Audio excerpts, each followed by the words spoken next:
आसान को नाज़रीन बुलाल एहसन प्रोग्राम दरख्त से हाजिर है। और नाज़रीन, आज हम जब जिस वक्त लाइव स्टूडियो में प्रोग्राम में बैठे हैं और हम गुज़श्ता हफ्ते के एक ताराना निगाह डालते हैं तो हमें कुछ जो चीज़ें नज़र आती हैं वो सिर्फ सियासी नज़र आती हैं। सियासत सियासत सियासत। लेकिन आज हमारे कौम को कुछ बुरी खबरें भी मिली और कुछ अच्छी खबरें भी मिली। यानी कि इलेक्शन कमिश्नर ने तहरीक इंसाफ के चेयरमैन और साबिक वज़ीर आज़म पाकिस्तान जनाब इमरान खान नियाजी साहब को तोशाखाना केस में नाअहल किया। तो दूसरी जानिब एक अच्छी खबर यह मिली कि हम ब्लैक लिस्ट से या ग्रे लिस्ट से हम वाइट लिस्ट में आ गए और पाकिस्तान FATF में वाइट लिस्ट में आ गया है, जो कि यकीनी तौर पर पाकिस्तान की मईशत के लिए एक बहुत बड़ी खबर है। शायद कि इसके बाद पाकिस्तान में कुछ हमारी मईशत जो बेहतरी हो और डायरेक्ट जो बहराज सरमायाकारी है उसमें कुछ बेहतरी आए, स्टॉक मार्केट में बेहतरी आएगी, डॉलर के रेट में भी कुछ कमी आने की तवक्को की जा सकती है FATF के वाइट लिस्ट में आने के बाद।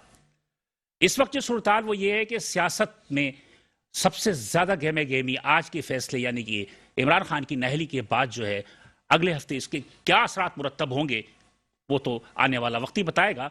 लेकिन बहरहाल इस वक्त बहुत ज्यादा गर्मी पैदा हो गई है पाकिस्तान की सियासत में, जिसकी वजह से मईशत जो है वो पसे पुश चली गई है।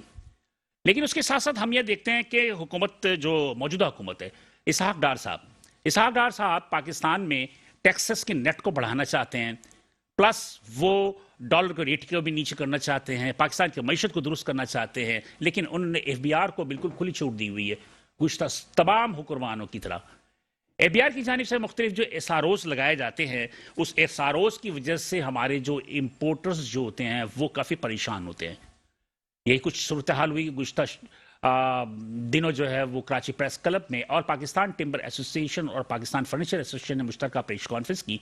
और मुश्तरका प्रेस कॉन्फ्रेंस में SRO जो है उनके हवाले से उन्होंने काफ़ी से ज़्यादा में मुताबात क्या है कि जनाब इस SROs की वजह से उनकी अपनी जो कारोबार है वो तबाह बर्बाद हो रहा है, जिसकी वजह से पाकिस्तान को जो टैक्सेस मिलने चाहिए उसमें कमी वाक़ई होगी और लकड़ी का कारोबार करने वाले, फर्नीचर का कारोबार करने वाले जो लोग हैं वो उनके कारोबार पर मनफी असरात मुरत्तब होंगे। आज हम उससे बात करेंगे कि देखें क्या सूरत हाल होती है। फिर इसके अलावा के इलेक्ट्रिक ने हमारे आम आवाम समेत, तमाम ताजिरों समेत तमाम लोगों को जो परेशान करके रखा हुआ है, चाहे वो छोटा ताजिर हो या बड़ा सनतकार हो, तमाम के तमाम लोग एहतजाज कर रहे हैं। इस एहतजाज की कॉल पे भी आम ताजरान जो है उस पर अमल कर रहे हैं और रोज़ाना की बुनियाद पर यानी कि जुमे के दिन आज से वो 2 से 3 घंटे मुख्तलिफ मार्केटों में एक एहतजाजी धरना देने का सिलसिला शुरू किया है। ये सिलसिला कब तक चलेगा और क्या इसका ऐसे मसले हल होंगे, इस पर भी बात करेंगे।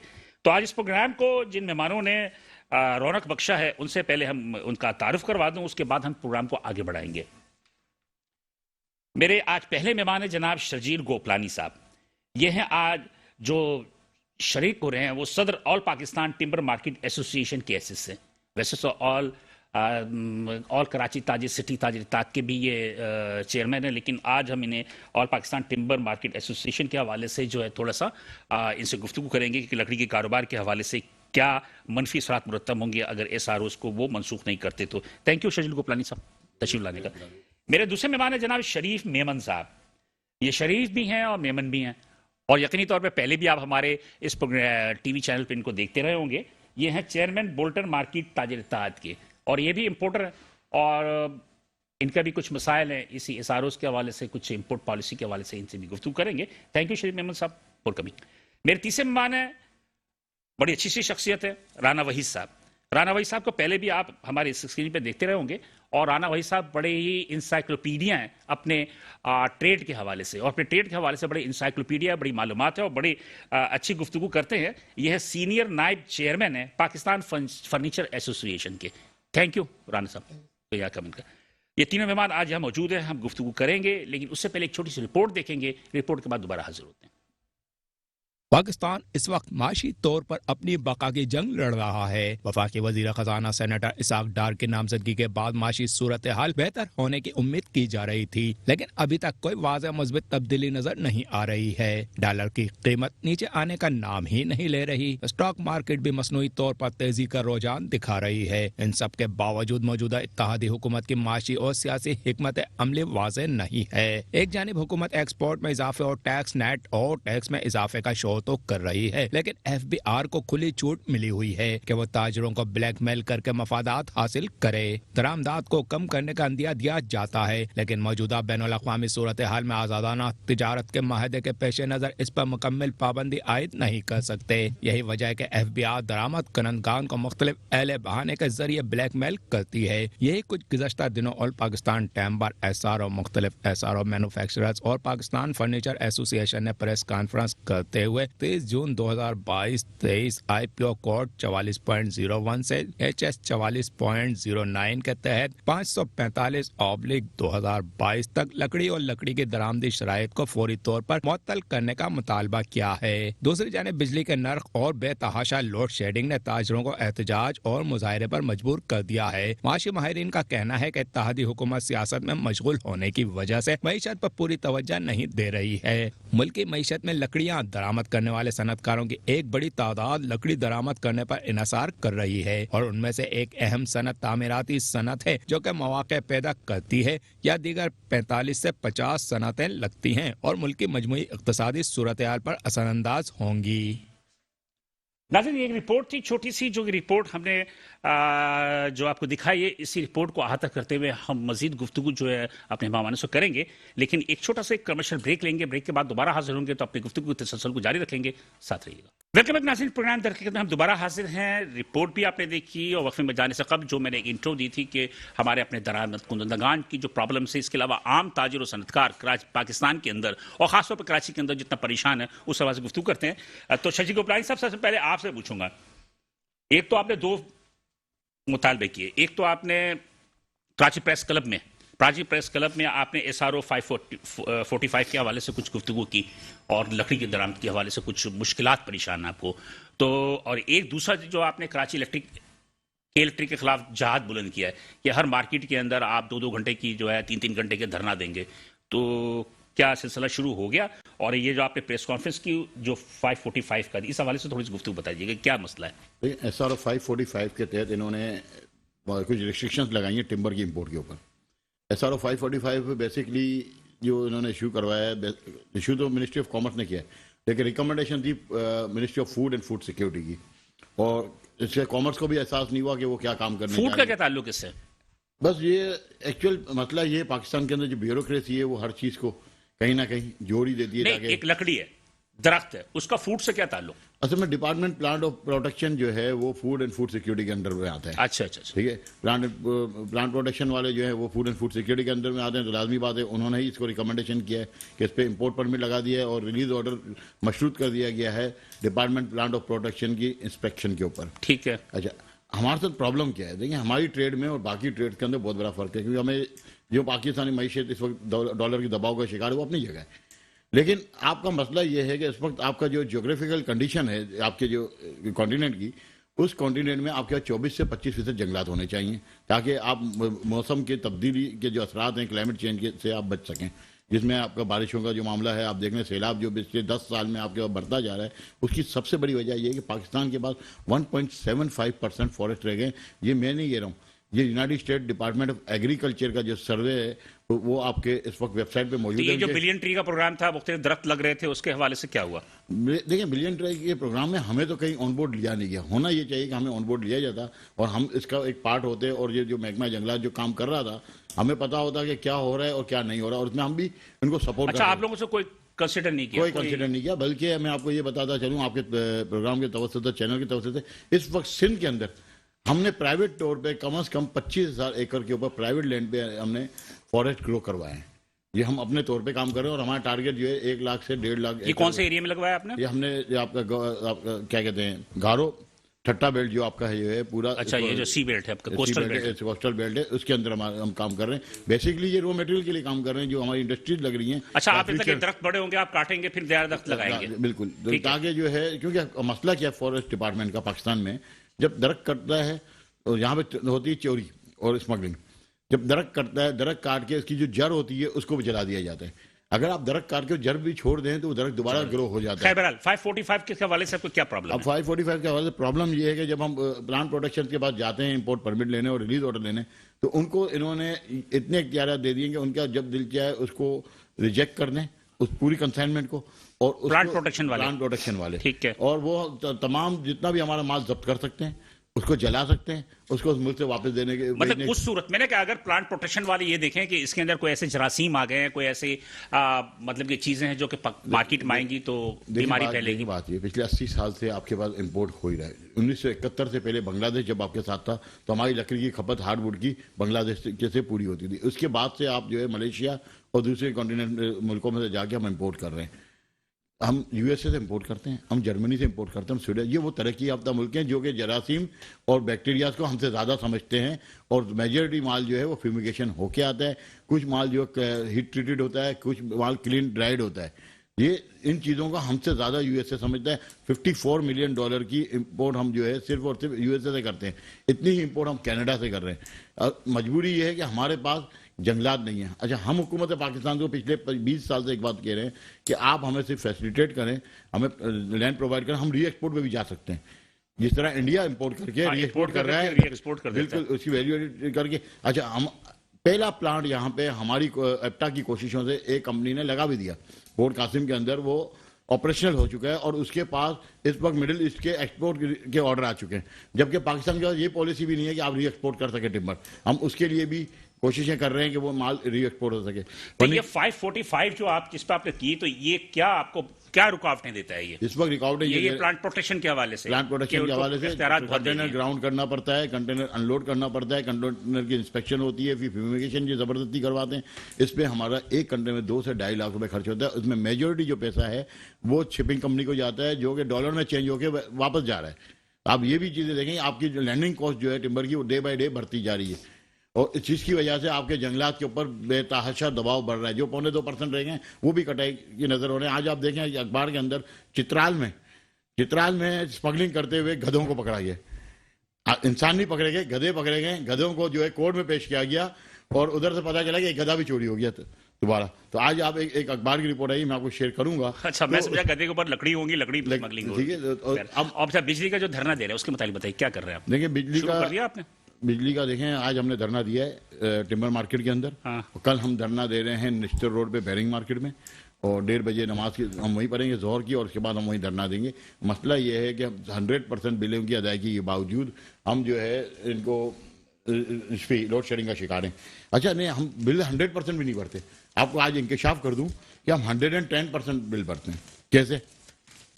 ये 0 यूनिट का बिल है, 0 यूनिट का, और इसका बिल है 3,851 रुपए।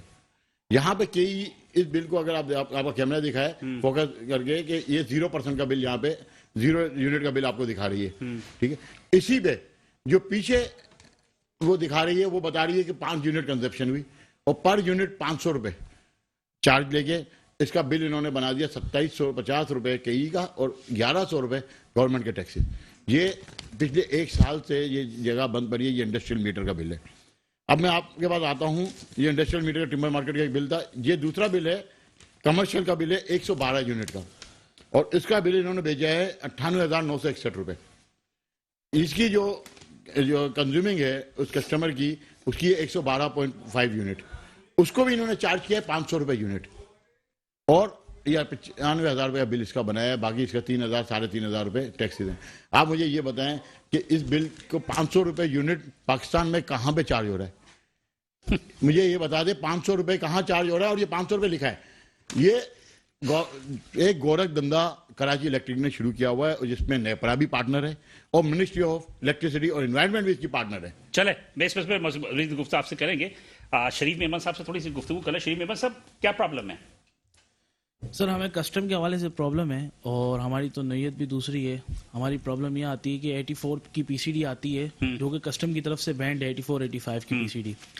अच्छा, तो वो बैंड करने से हमारी एक्सपोर्ट को भी नुकसान हो रहा है, क्योंकि जाहिर सी बात है इन्होंने बैंड तो कर दी, इन्हें पता तो कुछ होता नहीं है, रातों रात बैंड कर देते हैं। लेकिन उसमें एक्सपोर्ट की मशीनरी के भी आइटम आते हैं जो हम एक्सपोर्ट करते हैं यहाँ से, तो उसमें 84 85 में ऐसी मशीनें भी आती हैं जो हम इंपोर्ट करके एक्सपोर्ट करते हैं। वो मशीनों को इंपोर्ट करके उससे माल बना के हम एक्सपोर्ट भी करते हैं। बिल्कुल, इसका बेनिफिट जो है ना वो बैंकें उठा रही हैं, बाहर आपकी शिपिंग कंपनी उठा रही है। जाहिर सी बात है कंटेनर हमारे पोर्ट पे खड़े हुए हैं, ये मुश्किलात कर रहे हैं हमारे को रिलीज कराने में। आप क्या इंपोर्ट करते हो?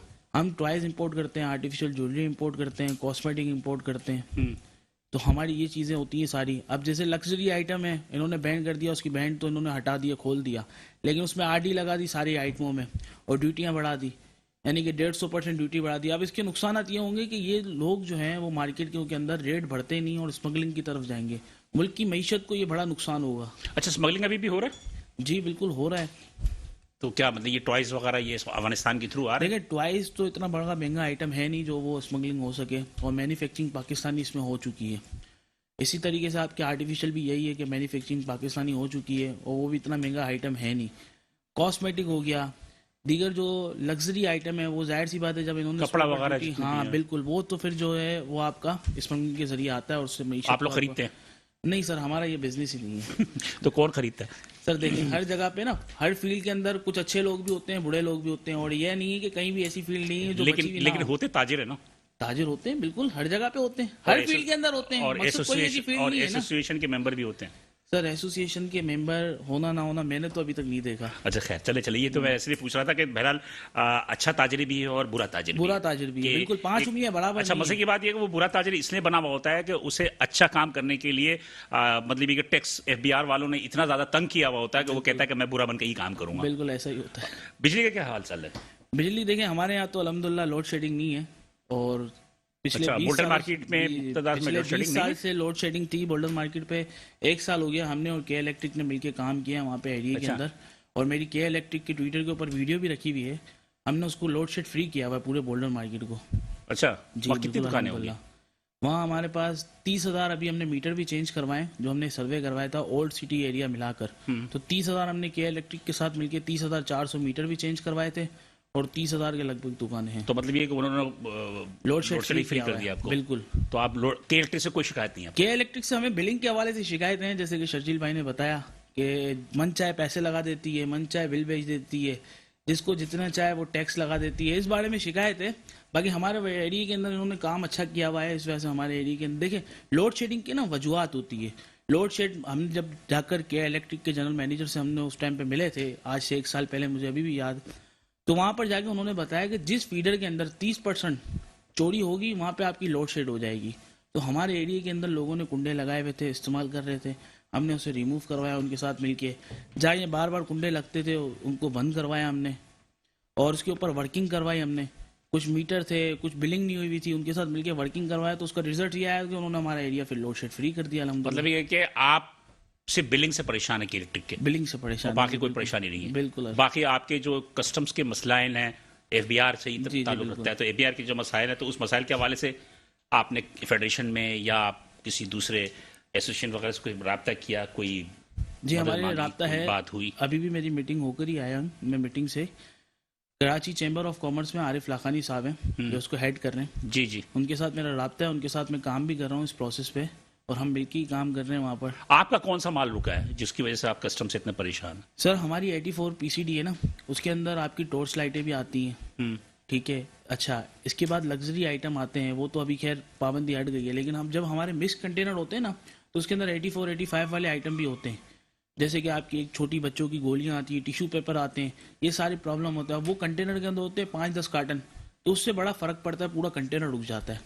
तो नुकसान कितना होता है? तो नुकसान सर, ये जो नुकसान होता है ना हमें, वो शिपिंग कंपनी को फ़ायदा होता है, तो ये डॉलर बाहर की मुल्क की जो कंपनी है वो कमाती है, और हमारे मुल्क में लेकिन वो तो कॉस्ट आप अपने आवाम से, घास से, जो सारिफ से वसूल कर लेते हैं। सर देखें, मैं आपको एक बात बताऊं, हम कॉस्ट आवाम पे से भी लेते हैं, ऐसा नहीं है नहीं होता, हम कोशिश करते हैं उसको, लेकिन मार्केट के अंदर कंपटीशन इतना होता है ना, स्मगलिंग के जरिए वो माल आ जाता है, फिर वो चीज़ हम नहीं कर पाते हैं, हमें ही नुकसान होता है इन चीज़ों का। चले मेरा ख्याल है राणा भाई साहब बड़े ही पहलू तब्दील कर रहे हैं। मेरा ख्याल है कि बड़े ही बहुत सारी बातें उनके अंदर, मतलब ये कि आतिशफिशा छुपा हुआ है।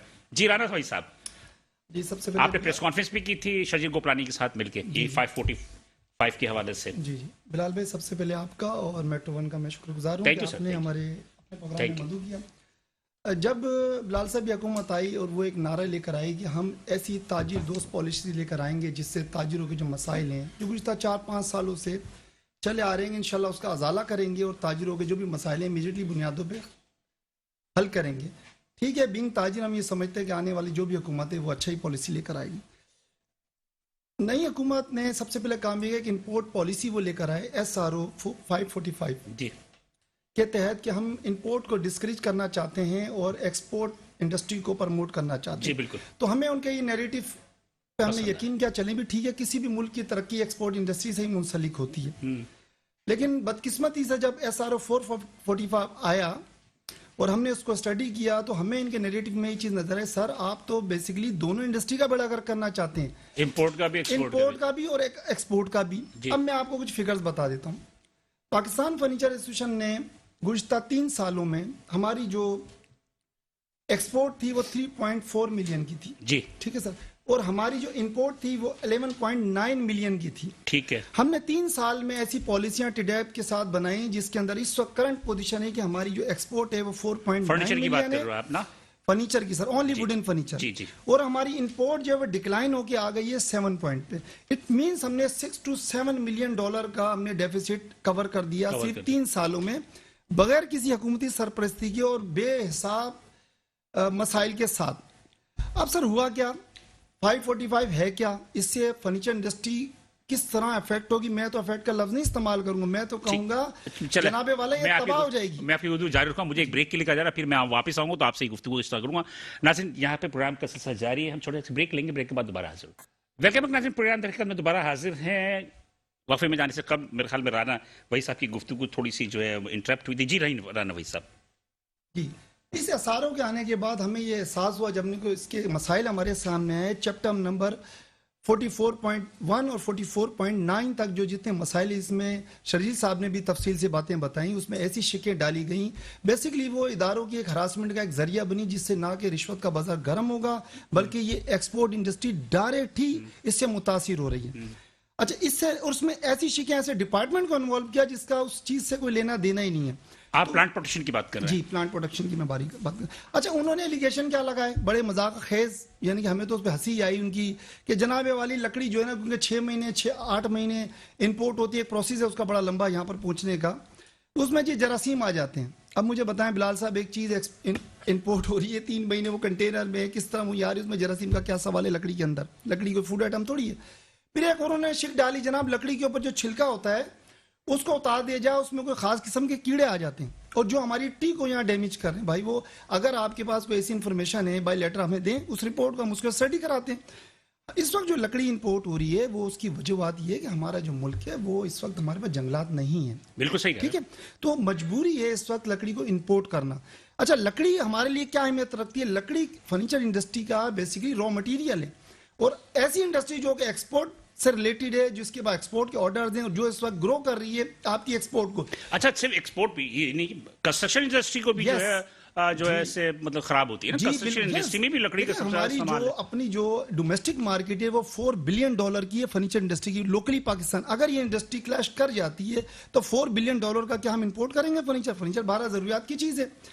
तो ऐसी बिला वजवाज इन्होंने एसआरओ में चीजें डाली है जिसका कोई मैं समझता या क्या जवाब ऐसा तो नहीं है कि वो जो ऑल्टरनेट है, लकड़ी का जो ऑल्टरनेट है, जैसे एल्युमिनियम है, प्लास्टिक है, या आपके क्या कहते दीगर जो चिप बोर्ड्स वगैरह हैं, इनको प्रमोट करना चाह रहे नहीं हो? नहीं सर, देखिए chipboard basically man made material इस वक्त दुनिया में लकड़ी का अल्टरनेट चिपबोर्ड और एमडीएफ है। बेसिकली ये आर्टिफिशियल वुड से बनाया जाता है जो आर्टिफिशियल तरीके से ग्रो की जाती है। सर देखें, पार्टिकल इंडस्ट्री ने एक बड़ा जबरदस्त कारनामा इस मुल्क पे किया है जो कि आर्टिफिशियल तरीके से जो ग्रो होती है, ऐसी बंजर जमीन जहां पर कोई अनाज का बीज नहीं लगता, जहां किसी किस्म का कोई ट्री नहीं लगता, ऐसी बंजर जो 25,000 किलोमीटर के ऊपर इन्होंने अपनी मदद आपके तहत वहां ट्री लगा जो कि 5 to 8 मंथ्स के अंदर काफी ग्रो कर किसने जाता लगाया? है। ये टम्बर इंडस्ट्री ने। अच्छा, ठीक है। अच्छा, ये एक एग्जांपल है, पूरी दुनिया में लोग मैन मेड मटेरियल की तरफ चले कि ना कि रियल वुड को यूज करें।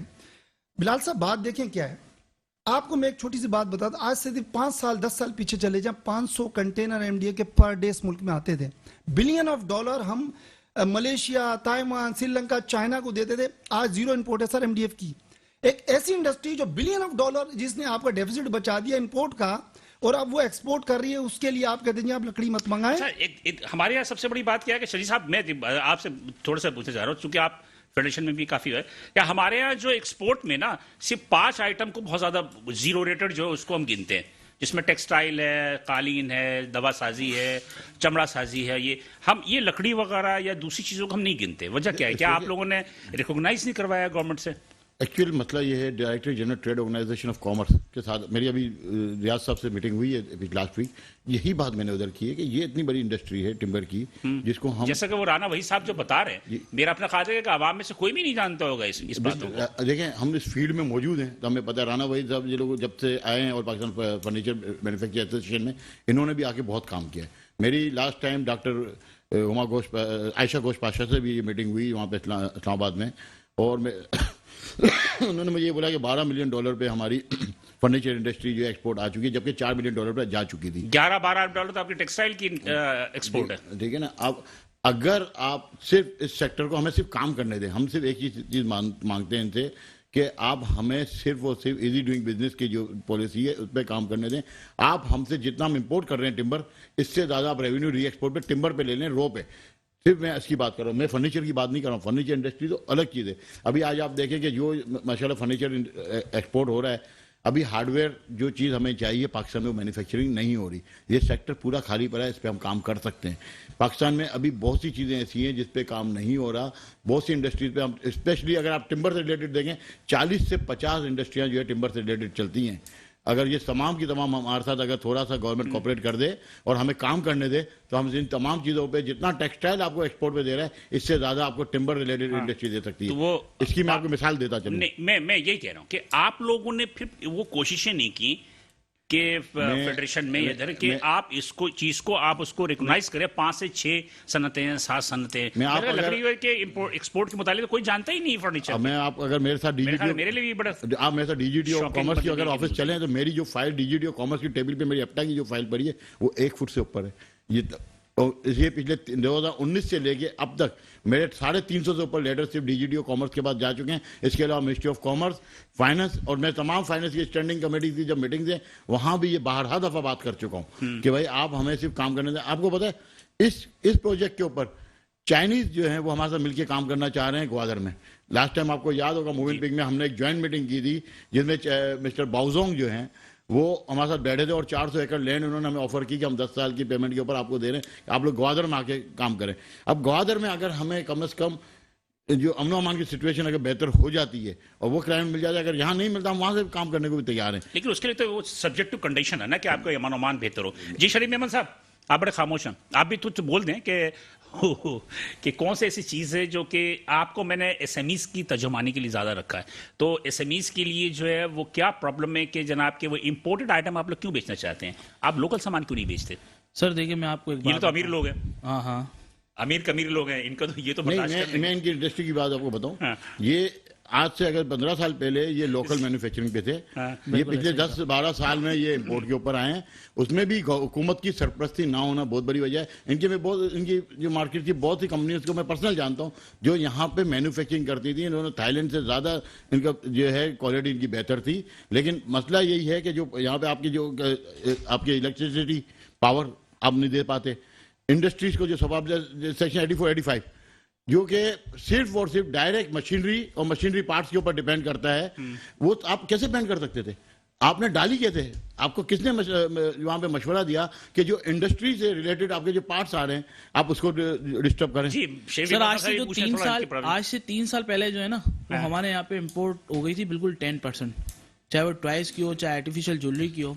उसकी यहाँ पे 10% इम्पोर्ट की वजह ये थी कि हमारे यहाँ पे मैन्युफैक्चरिंग बहुत ज़्यादा हो रहा था, हमें फैसिलिटियाँ मिल रही थी, जाहिर सी बात है।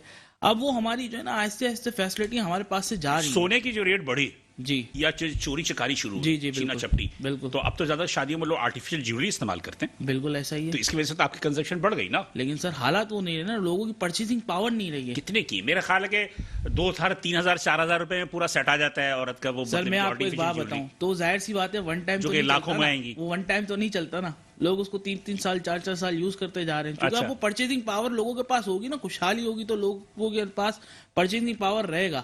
अब वो परचेजिंग पावर है होगी नहीं। तो कोई आपके पास नहीं आएगा, वो सोने की दुकान पे जाएगा। बिल्कुल ऐसा नहीं हाँ। है। अगर मिडिल क्लास के लोग हमारे पास भी आते हैं सर, हमारे पास भी ऐसे ऐसे सेट भी आते हैं जो 50-50 हज़ार के भी होते हैं आर्टिफिशियल। अच्छा इसी तरीके से मैं आपको टॉयज की बात करूं कि हमें फैसिलिटी सर नहीं मिल रही है। हमारे कितने आइटम ऐसे हैं जो गैस से बन रहे हैं, दिन के टाइम पे गैस आ नहीं रहा, ठीक है। अब वो जो आइटम है हमारे, वो हम कैसे मैन्युफैक्चरिंग करेंगे? आपके हमारे जितने टॉयज आते हैं 40% हमारा टॉयज होता है जो हवा वाला आइटम कहलाता है। वो कैसे बनेगा गैस के बगैर?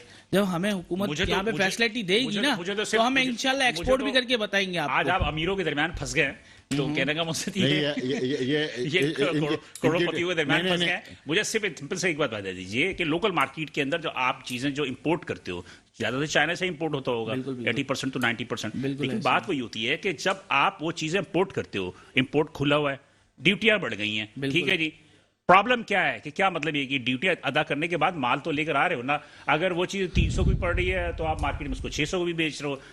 लेकिन सर सेल भी तो होनी चाहिए ना हमारे। अच्छा एक और मैं आपको बात बताऊं, हमारे यहाँ पे है ना ऐसा नहीं होता सर, हम खाली टॉयज मंगा रहे हैं तो टॉयज ही मंगवाते हैं, ऐसा नहीं बहुत है। सारी चीजें मंगवाते बहुत हैं सारी आप, चीजें हम मिक्स miscellaneous करते होती हैं। हैं। अच्छा इसी तरीके से रातों रात, जैसे अभी आप देख लें लग्जरी आइटम बैन कर दिया तो 3-3 महीने तक हमारे कंटेनर पोर्ट पे खड़े हुए थे।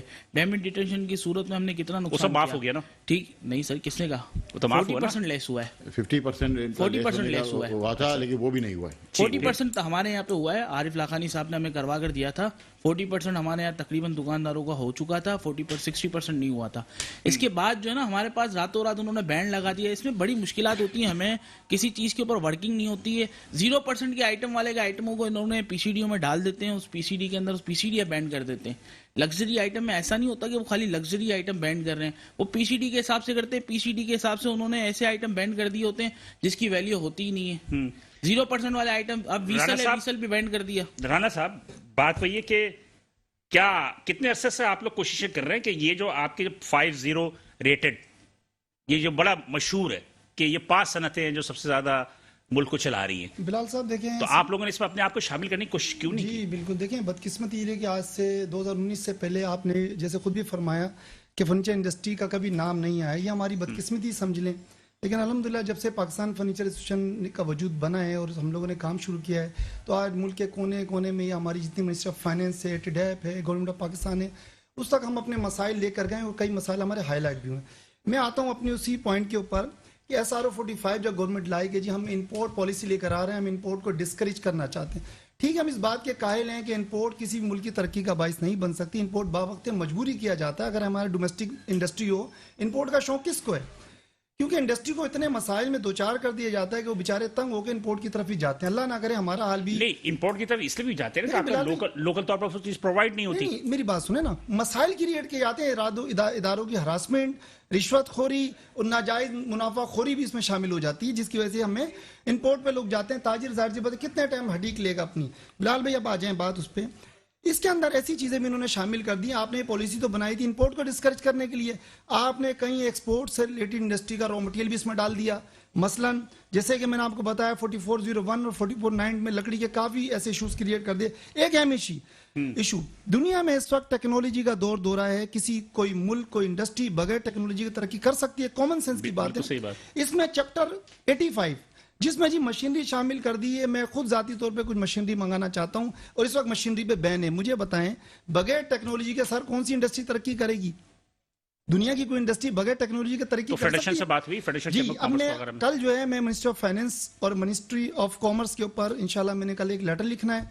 अल्लाह ने चाहा तो मंडे को मुझे जैसी अपॉइंटमेंट मिलेगी तो मैं बाकायदा खुद इस्लामाबाद जाऊंगा मौजूदा इंशाल्लाह। साहब डार साहब से मिलने की कोशिश करें। जी साग डार साहब अब आ जाता हूँ मैं। सर उधर भी आप देख लेना, इससे पहले जो हमारे formal finance minister Miftah Ismail sahab जो कि हमारे शहर कराची से, तो बल्कि मेरे वो हल्के से थे, जनाब 21 जुलाई 2007 को हमारी बाज़ाब्ता आल पाकिस्तान फर्नीचर एसोसिएशन की 35 से ज़्यादा शहरों के नुमाइंदों ने बेक वक्त उनसे मुलाकात की 2007 सर 2007 में 2022 की बात 22 करो, की बात इसी करें साल ना, हाँ, जुलाई जी, जी, जी। 21 तारीख 7वां महीना जुलाई जी का। जी जी जी और एक बात पे हम मुत्तफिक हो गए कि जनाब वाला फर्नीचर का जितना सेक्टर है, जो कि 20,000 हमारे शोरूम है पूरे पाकिस्तान में, जिसमें 20 लाख आदमी इससे मुंसलिक मुंसलिक हैं, है। बिल्कुल मैं सिर्फ सही। शोरूम की बात कर रहा हूँ, अभी कारखाने शामिल नहीं है।